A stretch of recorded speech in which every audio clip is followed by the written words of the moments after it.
The US Justice Department is reviewing classified documents dating from Joe Biden's time as US Vice President, which have been found in an office building near the White House. They were discovered in a locked cupboard during a clear-out of a Washington think tank set up by the president and have now been handed over to the National Archive. Well, let's get more on this. I'm joined by CBS correspondent Jared Hale. Jared, what do we know about these documents? What are they? Where were they found exactly? Yeah, so not a ton is known about these documents, at least not on an official level. As of now, all we know from a special counsel with the White House is that a small number of these documents marked classified were found in that locked closet on November 2nd. Some sources, though, are telling CBS News that we're looking at about 10 documents.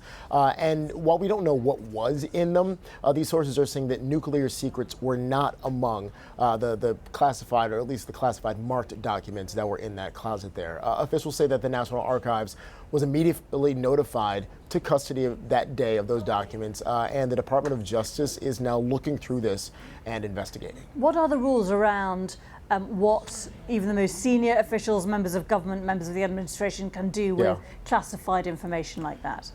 So there is the possibility for whether it's the National Archives or various other agencies to essentially give a former president or vice president the authority to hold on to some of these documents.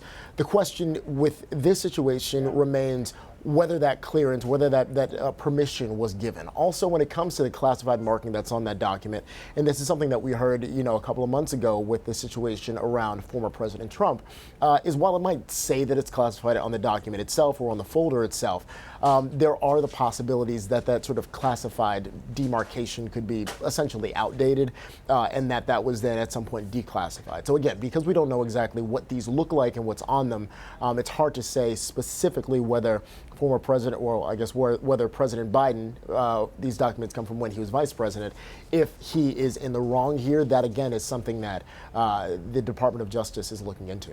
Yeah, just to stress, this is from his days as vice president, of course, yes. This some time ago.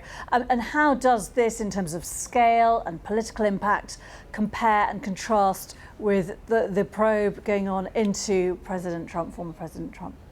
So former President Trump would say, and actually has been saying, that this should not be any different. If you're going to treat him this way, then he says that President Biden should be treated the same exact way, actually saying that he thinks that President Biden's homes should be raided, the White House should be raided.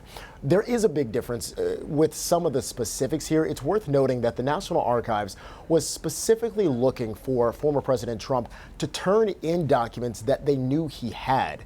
There was also a month-long back and forth where Trump lawyers would say in writing that they'd handed everything over to the National Archives, but then the Archives and the Department of Justice would find that that was not true, hence that search of Trump's home at Mar-a-Lago, where they found documents that the Trump legal team said had already been handed over. Jared Hale of CBS, thanks very much indeed.